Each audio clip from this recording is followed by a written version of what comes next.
asalaamaaleykum sama gars yi ba jàmm ngeen fanaano barikalla président de la république Bassirou Diomaye Diakhar Faye démb rendre na hommage waxit ne France li ñu def ca Camp Thiaroye le 1er décembre 1944 ak tayef képp la dem aw nit xeexal la ba nga am liberté Faye rek des la nga boom leen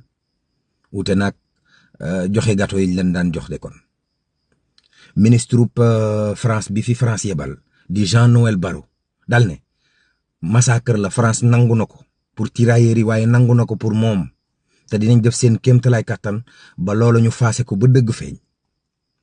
waaw Alioune Badara Bèye bindkat bu mag ba monde de la culture a koy jooy 79 ans la génn àdduna yal na ko yàlla yërëm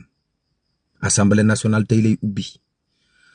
ba tey kenn xamagul kan mooy président ba Pastef daal 130 députés la ñu am nees ko mën a waxatee coowal loi d'amnistie bi yëngu na de ñi xam yoon ñii nee nañ bu mu ci dal ñi